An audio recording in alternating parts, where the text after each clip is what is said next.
alors balama nya kuma seko tongora les politologues depuis Niraga ay wa mbalima wu Niger président Bazoum terroriste nyamogo fenfe be Niger président ya be libéré a bela jele sebenen be kunu français ka mogo ni rebelu yo nyogonye rebelu ka mouvement mogo boro yo communiqué do bla ko président Assimi Goïta be azawa doluma kube kolube marfata mbalima wa be sebenen be abetla ka be kala imaye Ukraine problème na français be qui profiter ka be Mali déstabiliser français Niger par exemple là ko terroriste nyamogo fenfe be ko ka be bla Niger par exemple ka be bla des maliens mais andale me Assimila Mali armée kala le be na wuli malien ayo sigina ide kala be wulde awa Mali be gagné fana wallahi billahi ko ne dunun golo batola te ko ne dunun golo batola ni dunun farato te awa bara blatora do malien o nouvelle fois e jumanye chemu tara Côte d'Ivoire ambalma mu tara Côte d'Ivoire kale transition président et yere negenay mu tara Côte d'Ivoire ka yere déclarer kale transition président ka bulla ka tara Sierra Leone dogo ka tara dugu were la Côte d'Ivoire police be ka ñini Côte d'Ivoire justice fana be ka ñini ambe woro mina ko bi c'est vrai a ko kera daraye ani Alassane Ouattara flaw de benala de comme a ko kera daraye sanno abulla ay Côte d'Ivoire bla anye mumede anye information dernière information mi soro ko tie bulla ka bo Côte d'Ivoire balimaw ko procureur Kasoge ambe Kasoge fo ko procureur Kasoge enquête wuli tie no fait donc o fana communiquer o be ambe tla ko communiquer kala ambe dia ambo kala ñogo fe balimaw ka ñefo o ñena Ukraine fana problème fana na an ga farafi munu be Ukraine bi mbalimaw u te kolu eresuade u be kuga wulu ni nya fo na farasi die ñagami fenfe be die kono bi libi problème farasi da damine u ye libi ci ka farafun ke jonye libi aywa u fle ka Ukraine fana ci de awa nga farafun fle ni u be nene koro Ukraine ni Pologne frontière la metla ka video kala wallahi ube ka tubabu nuga wulu la teme kanga mogo jonito uga wulu bubulo sagini ngono billa ube kula teme metla ka video iraula na kasira de na te fa la video iraula c'est pour vous dire que to ma farafin flefoye ni bagante ko so ne ni ne fimando yobe kule ko tubabu mais anga pa oro kuna mbalimaw ko Laurent Babo Muso Simon Babo ko bora ka déclaration ke kabe président Assimi Goïta ko malien ambe oro minabi Java be Mali contrôle la de mais ne ken dalembe transition mo la ne dalembe président Assimi Goïta la aka bara tabulo kan abe fe ka Mali libérer mais billahi wallahi France be ni bela France be ka Mali de belen tanto Niger président kunu terroriste nyamo fe be Niger aya bebla aya la je ko do na nyona chuko mina Ukraine be ka attaquer sisa irisu bolo problème te malien ni Ukrainien ni ñogonche ne re tonton do be kalanke Ukraine donc o de ko so ne be ka méfia à dossier là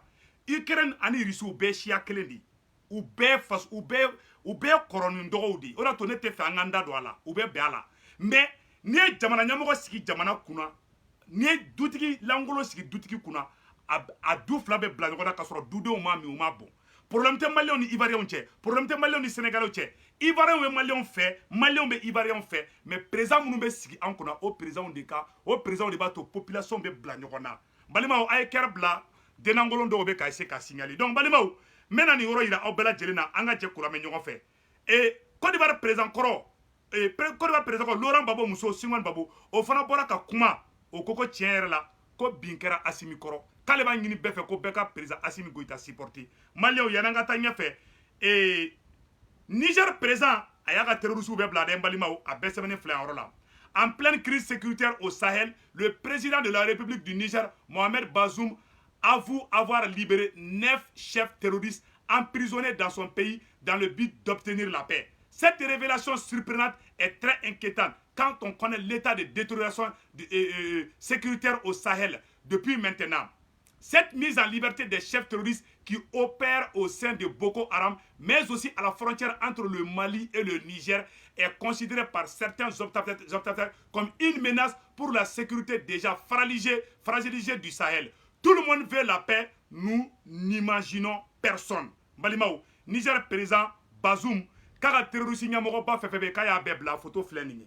Voilà, ni Niger président di kaka terroriste nyamoko ba fefebe Niger kaya bebla. Balimao, o blala kunu bi sogomara na Kidali erebelu beyi fara ɲɔgɔn kan sisan Kidali ka communiqué dɔ kɛ ko fɔ Azawad de ka d'olu ma de ko accord d'Alger ka passé ko ni Assimi mi clan fali ko la ko lu be marifa ta Mali contrôle la de mbalimaw akana joro baga kan di du iba don u fanga de bana ku baraka ban France be fe ka rebelu de nege sanno mena kuma do fo nyana ka bo aklima France be ka rebelu de nege sisan u ka marifa ta Mali surasu contrôle la ne marifa ta Mali surasu contrôle la ne Assimi avion ta ku bombarder u ba fo ka Assimi be ka tamasheku de faga sisan u be soro ka kelewere wuli Mali konnana. Voilà un peu leur plan. C'est-à-dire, où est Jamana ou sacrifié de, ka Jamana den sacrifié ou yere ka intérêt personnel non fait. Où est Jamana den de glan, ou l'oube sa, farasi be hera soro, mais ou chamanto ye. Aou ni ala teni erebelu be miri. Ame oro mina ko bi, est-ce que erebelu nunu, ayanga duguchi, aou bora libi, aou ni terrorisou ye barake nyoko fe ka Mali chi, ka Mali janfa. O erebelu keno ne beni jobi. Koga azawadi doluma koluma ngina azawadi kode kono ma doluma kolube marfata utese Mali armée là mais plan ye jumen ye sisan non France bu pousser ni France yu pousser nous ni Mali armée tira ɲɔgɔn kun beba do utese Mali surasu labi ni Mali surasu yu faga sandro France ba filmer France 24 ima yo irisuka media be u ya be fermer Europe parce que Macron de ka baradu billahi ala Macron de ka baradu Irisu ka télévision so fefebe Francini Allemagne na ou ya be fermé. C'est ça. Ou bena dieken galon digne de sisa non. Ki bougan kungolo kan ka irisu ka économie ka be saboter sisa non. Ni guerre planifiée lende pour ko kase ka digne maratuguni. Mais en faw de fagara, en baw de fagara, anga kolso de tira. No de senjelo bolo jeli billahi nin kelen. En farafun, ntaw to wuru nyogote de. Mogo ni ko kibena farafina ci billahi ala ki yere ci awate nya ubolo de awni kere na aga nyogo kungulo bolo yan kungo tan kungo farasi be ki dogo ima e farasi ko be ka nyogo ina son sinina ko be ka tika position fo arabu dugu fefe be u shiko ku date ikran problème na farasi malola onina bide onina farasi malola onina arabu dugu fefe be no Arabie Saoudite o Qatar o olu munu nge farasi teri yere olu ko ku date fara oni ikran problème na ko lute arabu dugu be benakan ko te irisu sanctionné ko tiana ko lu date nun ko na malion galo ma filite sa billahi ala ni fen kera na fen do bela jelen ba famia don balimaw mena fen mu yira awla erebelu ye communiquer min ke mena erebelu ka communiquer kala aw na be ja ambara me nyogo fe erebelu ko le bureau exécutif du Haut Conseil de l'Azawad s'est réuni en session extraordinaire le 27 février 2022 à Kidal pour faire le point de la situation actuelle du mouvement, propositions et actions idoines. Après analyse des points inscrits à l'ordre du jour et après de longues discussions franchises et fructueuses, le bureau exécutif du Haut Conseil de l'Azawad invite les différentes structures du mouvement à mobiliser les militants tous les niveaux autour du plan d'action adopté lors de cette région. Exhorte la SEMA à prendre toutes les dispositions afin de renforcer la cohésion et l'équipe en son sein. Invite le président de la transition à clarifier la position de son gouvernement par rapport à l'application de l'accord d'Alger, suite aux propos tenus par son premier ministre et son premier ministre Choguel Kokala Maïga et son ministre des Affaires étrangères Abdoulaye Diop de la coopération internationale. Exhorte le président de la transition a veillé à plus de retenue dans les sorties médiatiques de son gouvernement pour ne pas rendre vain les efforts déjà consentis pour la paix. Mbalimaw, erebelu ko. Mbalimaw, erebelu bela jelen ko.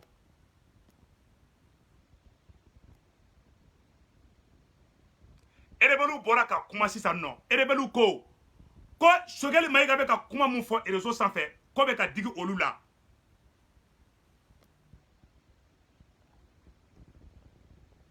Erebelu ko Choguel Maïga be ka kuma fo ko be ka digi olu la ko Assimi ka fo Choguel ngena ko Choguel kana po ka kuma tele la bile ko Abdoulaye Diop ko fana kana kuma ko lu be ka kuma ka mun fo ko be ka digi olu la Erebelu Franci de Erebelu wole kunu ka fo Erebelu ngena ko Erebelu ka Assimi bagabaga ko Assimi ka fo Choguel ngena ani ministre Diop ko kana kuma blende ko ku manku ninte mana kanyi maro erebelu nunu jamana erebelu de bora bi ko lu ba fo président Assimi ngena ko Assimi ka fo premier ministre Choguel ngena ko Choguel kana to ka Faransi dɔgɔya dɛ ko ministre job ko fana kana kuma bilen k'olu bɛɛ k'u makun k'olu bɛ ka Faransi dɔgɔyali mun kɛ ko bɛ ka digi olu rebelliw la n balimaw a yɛrɛ ɲɛ bɛ kuma la dɛ Faransi bɛ nin bɛɛ la i kɛra ni problème na Faransi bɛ ka ɲini ka maliyɛn denw yɛrɛ dama bila ɲɔgɔn na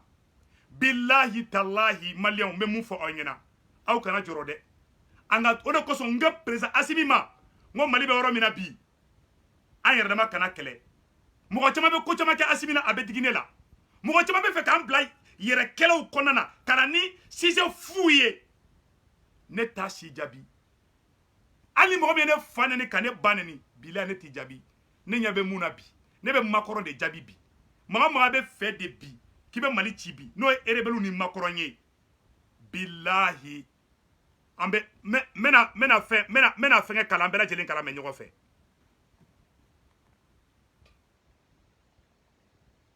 rebelliw ko tuguni rappelle au gouvernement malien, à l'opinion nationale et internationale que le seul instrument qui lie le mouvement à l'État reste l'accord d'Alger. Réitère l'attachement du Haut Conseil à l'unité, au droit, l'autodétermination du peuple de l'Azawad. Réitère l'attachement du Haut Conseil à l'unité et au droit à l'autodétermination du peuple de l'Azawad. Ainsi, invite la population de l'Azawad à plus de vigilance et à rester mobilisée, à barrer la route à toutes les tentatives de division et d'oppression. Mbalimaw, koube Azawadi population wole, ne ma fɔ ɲɛna ko Faransi ma tila ka baara la Libya. Irisi minnu bɛ ka marifa di Mali ma bi, irisi minnu bɛ ka an maliyɛnw ɲɛji cɛ bi, u taara irisiw dakɔrɔ bɔ, Faransɛw ka sɔrɔdasi baden de bɛ Ukraine, a bɛɛ n'Ala cɛ. Faransɛw ka sɔrɔdasi baden de bɛ Ukraine. Donc sisan u bɛ kɛlɛ wuli irisiw yɛrɛ kɛrɛfɛ dugu la. N'u ye kɛlɛ wuli irisiw kɛrɛfɛ dugu la, irisiw bɛ to kɛlɛ la, u b'u profiter k'u bɛna Mali fana tɔ ci ka taga fɛ. Faransi ma diɲɛ Mali kɔ, awa Faransi ma tila a ka baara la. Donc chers Maliens, restons vigilants. Rebelliw bɛ ka mun ɲini, wallahi u b'a sɔrɔ hali a tɛ mɛn. Billahi Maliens, Assimi ka avion kelen bɛ ni rebelliw ninnu ta ko ban pewu. Mais Ala kana a se o yɔrɔ la. An bɛ Ala deli Ala kana ni bɛn ye.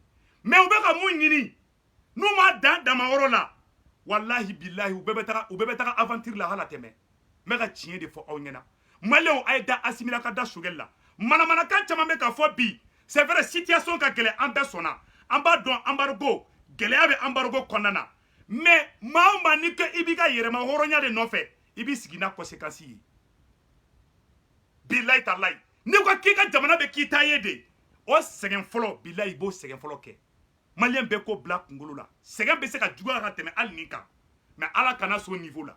Hali n'an sɛgɛnna ka tɛmɛ nin kan, an ka sɛgɛn, kɔngɔ k'an minɛ, o ka fisa ko terroriste bɛ k'an ka duguw ci, o ka fisa ko terroriste bɛ k'an fa n'an baw faga. An ye dɔ k'an faw su kasili la, an ye dɔ k'an baw su kasali la.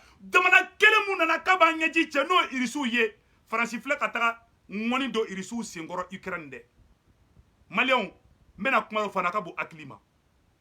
U ye Ukraine problème kɛ, an ka farafin minnu bɛ kalan na Ukraine, u bolila nɛnɛ bɛ k'a dɔw faga. Billahi talahi n bɛna video dɔ yira aw la, n yɛrɛ kun ɲɛna, n bɛna video yira aw la. U bɛ Ukraine problème kɛlɛ, u bɛ ka hali tubabuw n'u u ye, c'est à dire que u bɛ ka tubabuw n'u ka wulu, u ka wulu dɛ, u bɛ ka tubabuw n'u ka wulu bɛɛ ta, mais u tɛ ka sɔn ka farafinw ta. Farafinw filifilen bɛ kɛnɛmana de la. A video filɛ, n bɛna video bɔ ka yira aw la sisan. Donc rebelliw ka côté ye mun ye, Faransi de bɛ ka rebelliw armé san nɔ, ka essayer ka rebelliw na an bila ɲɔgɔn na sisan.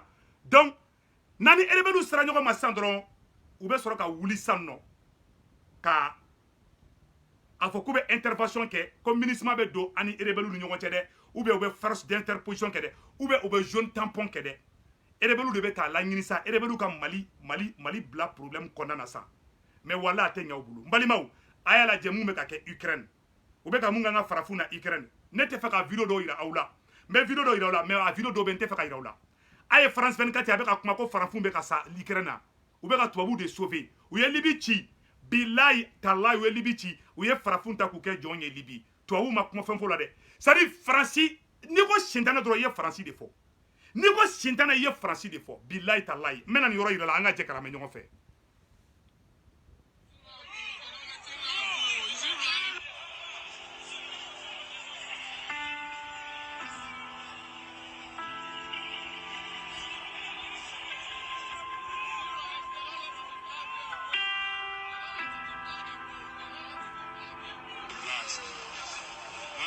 at me. See. No. We are not allowing any black people to enter inside this. It's only Ukrainians that they are allowing. Voilà.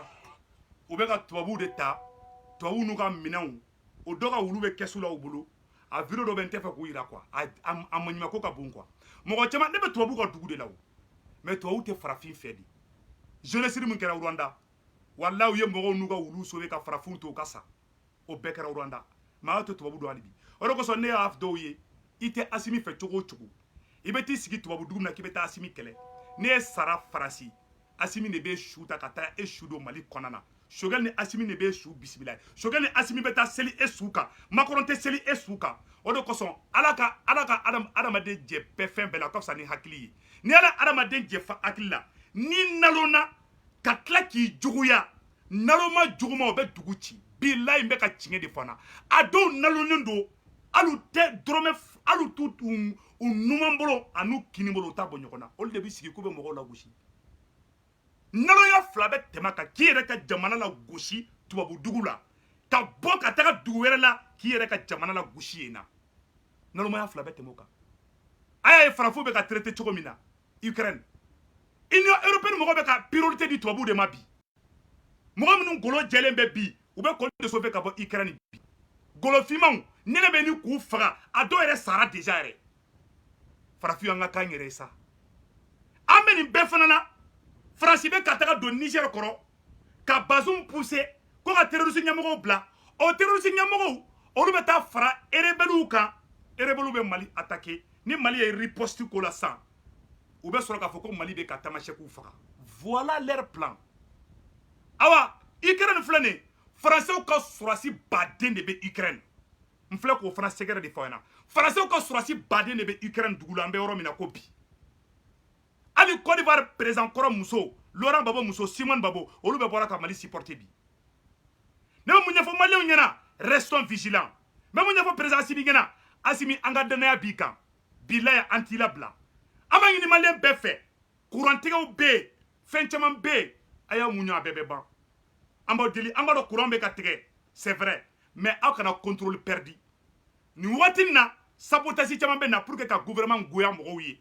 O sabotage bɛɛ bɛ kɛ. Mɔgɔ dɔw yɛrɛ bɛ na an kɛrɛfɛ, u b'a k'i n'a fɔ u bɛ transition fɛ, mais bila u b'a ɲini de ko bɛ transition fara. O mɔgɔ bɛɛ bɛ dɔn, bɛɛ couleur bɛ dɔn yanni transition in ka ban. Bilahi talahi.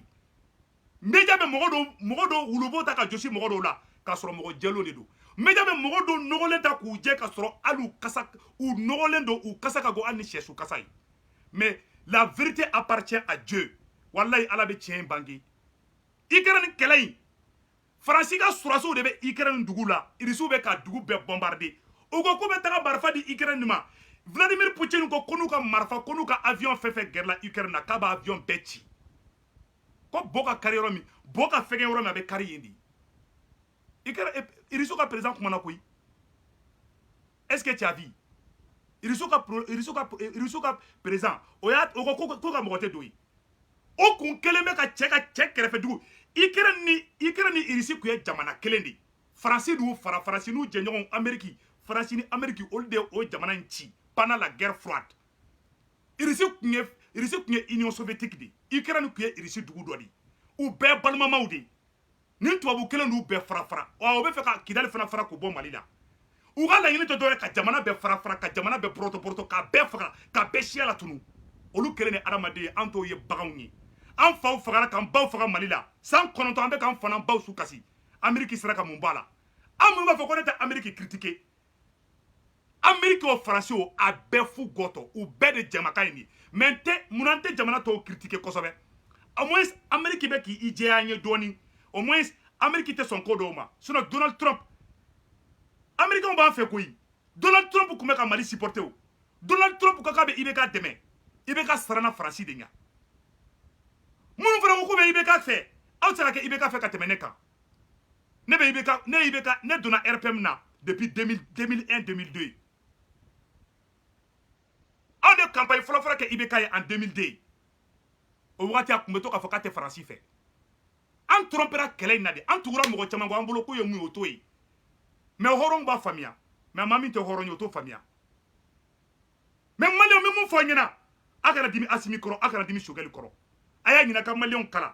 Ni y'a ye fana tuguni ko maliyɛnw ka bɛn mɔgɔ dɔ bɛ kunu mɔgɔ jugu o bɛ se ka kɛ bi mɔgɔ ɲuman ye bilayi talayi kunu mɔgɔ jugu o bɛ se ka kɛ bi mɔgɔ ɲuman ye a ye taa Ukraine a ye taa fɛnkɛ je m'excuse comment on appelle là Rwanda président bɛ fanga la mɔgɔ minnu ye fagali kɛ génocide fagalikɛla dɔw bɛ yen u ni Rwanda président bɛ ka baara kɛ ni Rwanda président kun nana k'a bɛ bɛɛ don kaso la ko mɔgɔ min ye fagali kɛ a tun bɛ jamanaden bɛɛ fara n'i y'a ye ne b'a fɔ ko Asimi ka yafa hali bi kɔrɔ de b'a la wallahi billahi Asimi Rwanda président Paul Kagame ani génocidaire dɔw bɛ ka baara kɛ an bɛ yɔrɔ min na ko bi a dɔw nimisara u ye fagali kɛ kun min na a dɔw nimisara u ye kojugu kɛ kun min na maliyɛn de b'i ye i tiɲɛnen don a ta ese kabi i la gɛrɛ la k'i dilan dɛ ni maliyɛn ye k'i man ɲi dɔrɔn i man ɲi ale b'i tɔ détruire mais ale b'i dɛmɛ i ka changer ne Seku Tunkara ka vidéo dɔ ka mɔgɔ détruire dɛ ne Seku Tunkara ye éducateur de ne b'a ɲini de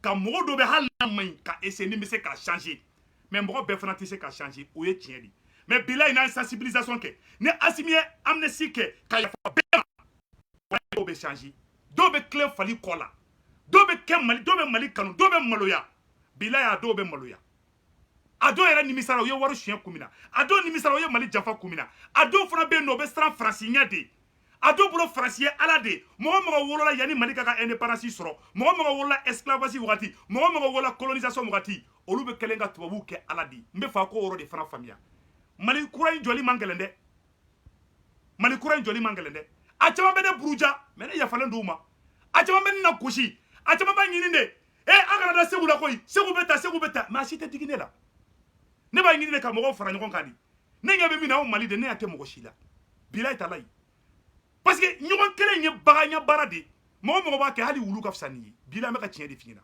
Mali bɛ degré min na bi e ɲɛ tɛ Mali la e ɲɛ bɛ mɔgɔ dɔ de la ça veut dire que k'an k'i yɛrɛ ɲininka i ye den qualité min ye o de kosɔn n'aw ma n'a y'a ye mɔgɔ la a y'u bɔkolo lajɛ n'a y'a ye mɔgɔ la a y'u ka famille lajɛ n'a y'a ye mɔgɔ la a y'a ka record gosi i bɛ taa sɔrɔ mɔgɔ lankolon de don ou bien a bɔra mɔgɔ lankolon du de kɔnɔ ou bien a bɔra mɔgɔ lankolon si de la ou bien hali n'a bɔra mɔgɔ ɲuman na i bɛ taa sɔrɔ du jaga de don c'est la pure et simple vérité hɔrɔn yɛrɛwolo bɛɛ b'a dɔn bi maliyɛn bɛɛ mago bɛ a den bɛɛ la bi mais mɔgɔ minnu bɛ na ka mɔgɔw bɔrɔtɔ a bɛ téléphone ci dɔ ma non an tɛ karisa fɛ cɛ ɲintin fan bɛɛ wo an si bɛ défaut b'an bɛɛ la bi mais an bɛ mun ɲɛfɔ aw ɲɛna pour que an ka se rebelles la pour que rebelles kana fanga sɔrɔ an kan an bɛɛ maliyɛn den de an ka chance di bɛɛ ma an ka bɛɛ ɲini ka bɛɛ fara ɲɔgɔn kan mɔgɔ dɔ bɛ murutiw ni Asimi ko bi k'a ye amnistie kɛ k'a yafara bɛɛ ma bi ko bɛɛ k'i tɛgɛ di ɲɔgɔn ma bi walayi mɔgɔ dɔw bɛ changer mais dɔw tɛ changer dɛ o yɔrɔ de la hali ni Asimi ye mun minɛ ko o ɲɛnama gulon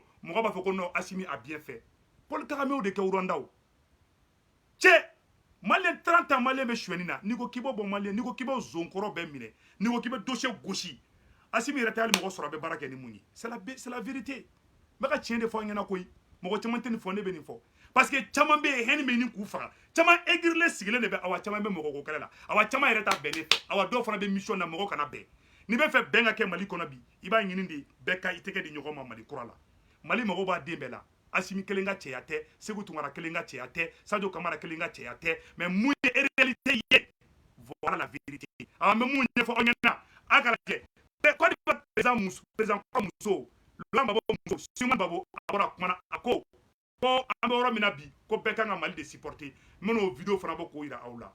Ce qui se joue au Mali aujourd'hui, c'est moins une guerre contre les djihadistes qu'une tentative de musellement du peuple et de la pérennisation d'une situation d'assujettissement au relent colonialiste.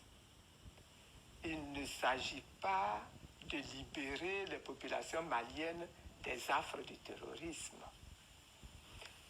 Les enjeux majeurs de cette crise se cristallisent autour de la problématique de la souveraineté du Mali et des ex-colonies africaines de la France qui, 62 ans après la proclamation de leur indépendance politique, subissent toujours le diktat des gouvernants français.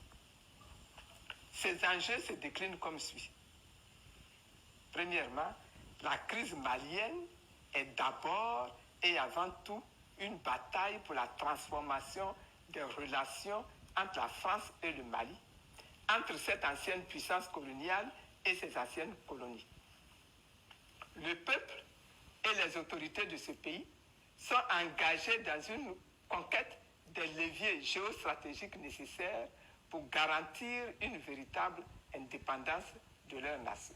Abana, kuma bɛ filɛ nin ye Laurent Gbagbo muso de kumakan in tantɔ ko Mali kɛlɛ ko jadisi kɛlɛ tɛ foyi tɛ Faransi nana bi Mali kɔnɔ de balimaw kuma bɛɛ de filɛ aw ɲɛkɔrɔ awa Faransi problème bɛ ka kɛ Ukraine a bɛɛ Faransi de b'a bɛɛ kɔfɛ dɛ u ko ko Irisiw tɛ taa fɛn na a tɔgɔ bɔra n kɔnɔ compétition sanction fɛn fɛn bɛ ka bin Irisiw kan bi a dabɔra de Irisiw ka dɛsɛ u kana se ka Mali dɛmɛ u kana se ka Centrafrique dɛmɛ Irisiw ka dɛsɛ militairement ni Irisiw dɛsɛra ka Mali dɛmɛ sisan nɔ u bɛ sɔrɔ ka rebelle kelen ninnu armée depuis le Niger de bɛ fɛ ka marifa di rebelle ma sa k'u su k'u bila Mali armée la mais Malien ne dalen bɛ Mali armée la bilahi talahi ni rebelle n'u y'a kɔrɔbɔ don o don k'u bɛ marifa ta an ka sɔrɔsiw contre la a bɛ da zana la o don walahi bilahi u b'a dɔn o don de bi k'a fɔ ko ja ko u bɔr'u ba kɔ la ka bin can tɛ Azawadi nɔgɔlen den si la n'a b'a ka Azawadi nɔfɛ a ye taa ka Azawadi ɲini yɔrɔ wɛrɛ la le Mali c'est de Kidal à Kayes un point d'intérêt vous n'avez même pas honte. Vous avez collaboré avec les terroristes pour détruire le Mali. Vous avez trahi le peuple malien. Vous avez violé nos serfs. Vous les gens de la CEMA. Pas tous les membres de la CEMA. Vous les gens. Vous qui communiquez tout de suite. C'est vous qui avez violé nos serfs à Gao. Vous avez été chassés par les Moudjaouis et puis les jeunes de Gao. On est au courant de tout. Vous avez fui parce que vous étiez en train de violer nos serfs. Quand vous avez quitté en Libye, vous êtes venus détruire nos écoles, vous êtes venus détruire nos dispensaires, nos hôpitaux. Aw de b'an ka dɔgɔtɔrɔsow ci, k'an ka ekɔlisow jeni, ka marifaw ta k'an fa faga k'an baw faga. Aw tɛ malo, aw tɛ miiri, aw rebelle kelen de bɛ Azawadi ko kuma la. Combien de chefs rebelles ont perdu leur vie? Combien de Touaregs ont perdu leur vie? Combien de Bozo ont perdu leur vie? Combien de Dogons ont perdu leur vie? Et vous êtes là à chamailler toujours Azawad. Vous êtes manipulés par la France et ça ne marchera pas dans ce nouveau Mali. Ce nouveau Mali, c'est pour nous tous. Celui qui n'est pas fier d'être malien, il n'a qu'à quitter au Mali et aller ailleurs. Un point d'être. Tchayan Toro, Aga Azawadigo Kumala. Ayan Toro, Ayan Toyen. Tchalinkoye, kele de beke ni. Ninkoye là-bas, kele de koy. Now, si il est de quoi français de bena Marfa Dauma. Akan Fagali Dam le Tougouni. On n'est plus autant d'Ibeka, Tchante Ibeka Tanade. Et moi, Erebelu Kafara Kayada. Erebelu de Beouli. Ko Sogeli kana kuma ble aw rebelle be wuli ko Mali gouvernement ka kangar da Sogeli ko Sogeli kana boka kuma ble aw munde aw de tay Mali aw agla kam ibe ka de katana jante ibe katana koy ambe Asimi Goita tanela ambe Sogeli tanela fola aw kuma ka mana communiquer kanisiki Bamako ko Azawadi ni mu ye deo kana Bamako ko Azawadi ibe ta fono yoro were et mais ça c'est quoi ça? Vous aucun ministre, aucun député, aucun milliard de Auma. Vous les rebelles là, vous êtes en mission au compte de la France. Tiens, Antendara Toyekoi, Nigeria a terrorisé au blanc avec Jamambi. On est terrorisé, je vais faire Fragment à Maliti. Bilay Naya Korobo, Abetaka Niaforore. Tiens, Ayan Toro, Ayan Tonye, vous les rebelles là, vous nous emmerdez. C'est à cause de vous que ce pays a été humilié. C'est à cause de vous que ce pays a été agenouillé. C'est vous qui avez mis ce pays dans le feu et sang. Nous avons perdu plus de 5 000 militaires. À cause de vous. Mais vous êtes qui pour dire que Choguel ne doit pas parler? Ayemoune. Parce que la France est derrière vous. Vous criez par-ci, par-là. Ah, vous sortez. Vous avez eu les kilos de sortir dire que notre Premier ministre ne doit pas parler. Vous êtes qui pour dire ce que le Premier ministre doit faire et il ne doit pas faire? Si vous êtes Azawadien, l'accord d'Alger là, ce n'est pas vous qui allez pousser Assimi Goïta. Il est le président de tous les Maliens. Vous êtes des plus grands racistes du monde. Vous avez chassé à Kidal tous ceux qui ont la peau blanche. On est au courant? La majorité des Kidalois, c'est la peau noire. Ça c'est quoi? Vous vous prenez pour qui? Le Mali c'est pour nous tous. On est tous Kidalois, on est tous Bamakois, on est tous Ségouviens, on est tous partout. C'est vous qui créez la différence. C'est vous qui avez créé la différence. Cet Azawad là, ça va rester dans votre rêve. Vous ne verrez jamais cet Azawad. ay rebelu de be boka fo ko azawadi population qui calme ka awbe aga armée azawadien je farasi tagara ko yi farasi tagara ay wana be kele do fa awa kele fana soro amba fo ana bi de farasi bolsa no irisu be problème na farasi bi profiter ka aw ngini malian billahi yere wolo mogo yere wolo de atatuku farasi ko ni deon de mali kono makunu fode ambe rom na ko bi ye deon de bi ka be farasi ko aya yere ngini ngani yere wolo du billahi be ka cien de fo ngena halala de horon de yere wolo de dametigi de billahi ni asura tigi ibita sura ni dametigi de iye yere wolo de iye horon de billahi wo sababila ita fo kibe farasi supporter bi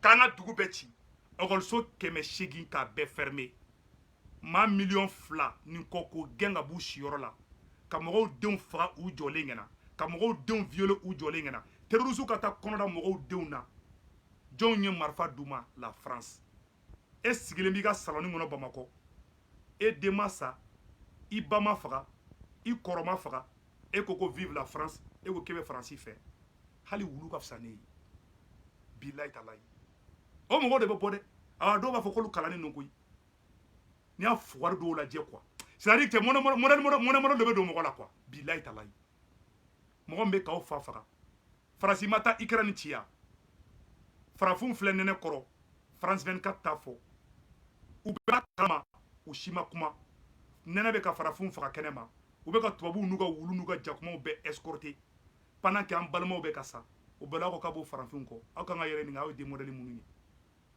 ne tu jabiu ima ne be ka tellement ne be ka France gauchi u be faire ka ne décrire u be ka kuma be fone ma mais moi je m'en fous, moi je ne vois que le Mali baby vrai couleur ira baby bogolo ira ni kelen konana asimi kana jaye shogeli kana jaye mais ite Mali fana fait ni asimi ti ita asimi fait o ika droit mais ka France là face à quoi parce que était asimi fait asimi est le président de tous les Maliens asimi est beka président mais bilambe jahanama tasuma da rebelu kun halateme Malien aida asimi la de Malien courant be ka tege en sona gela fitinu be en sona mais wallahi billahi o kafsa courant tege kafsa kan an fana baw be ka faga de kongo ka mine akara toko kongo tena mo faga de amo kongo munyu minke kungolo de be barako la ambe fɛnw sigi kala kelen kan jamana o jamana ka yɛrɛ ma hɔrɔnya sɔrɔ a bɛɛ daminɛna ni sɛgɛn de hali ni ko k'i bɛ na Amérique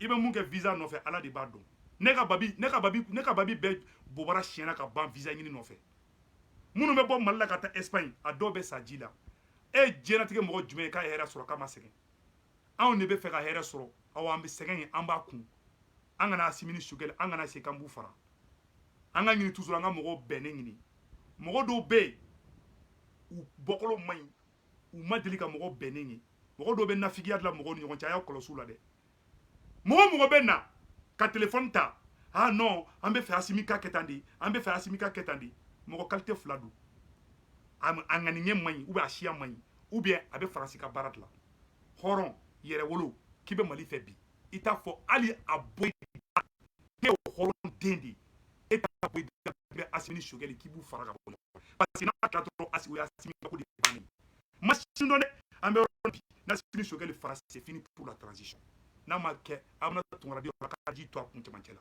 machine fɔ dɛ an bɛ yɔrɔ min na bi ni farafarali kelen donna dɔrɔn o ye problème de donner transition kɔnɔ a dɔw nalonnen don u t'u numolo n'u gauche bɔ ɲɔgɔn na parce que i b'a dɔn farafin i b'a dɔn fɛn ala ka i jɛ fɛn bɛɛ la o ka fisa ni hakili ye cɛ ni nalonna ka tila k'i juguya naloma kafalen yadalen bɛ dugu ci a bɛ sanpɛrɛn jigi dugu kan bilayi talayi ni naloma sɔnna yɛrɛ ye n t'a kalama n t'a dɔn ko n t'a kalama banamanjugu diɲɛ kɔnɔ k'o bɔ maliyɛnw ala ka hakili ɲuman d'an ma ne Segu Tunkara de b'a fɔ aw ɲɛna bi kunun mɔgɔ dɔw ka jugu n'an y'u nɛgɛ a dɔw bɛ changer an bɛ yɔrɔ min na ko bi an kana bɛɛ kɛlɛ bɛɛ tɛ an kɛlɛ kɛ ɲɔgɔn ye an ka porte ouverte di bɛɛ ma bɛɛ ka na an ka tɛgɛ di ɲɔgɔn ma Mali kura ko in na le Mali c'est pour nous tous an kana mɔgɔ bɛɛ exclu mɔgɔ dɔ bɛ fili kɔnɔna na n'i ye ko nɔgɔya u bɛ na an bɛ Mali kura jɔ Mali mɔgɔw b'a den bɛɛ la an bɛ yɔrɔ min na ko bi an ka mɔgɔw fara ɲɔgɔn kan an kana mɔgɔw fara transition mɔgɔw a kana gouvernement diinɛ national a kana sigi dɛ mais a ye bɛɛ fara ɲɔgɔn kan a ye kuma ni bɛɛ ye aka faso kanu don bɛɛ lajɛlen na ne kɛni n b'aw kɔ n b'aw soutenir n b'a deli maliyɛn bɛɛ fɛ bɛɛ ka transition mɔgɔw nu soutenir sinon faransi bɛ fɛ ka na ni problème ye dɛ n tɛ n dogo aw la dɛ faransi b'a ka baara la dɛ awa faso denjugu dɔ bɛ ka fara faransi ka nin baara in kɛ ala ka hɛrɛ kɛ maliyɛn den bɛɛ lajɛlen ye ala ka transition in kisi wurugutuli ma a k'an bɛɛ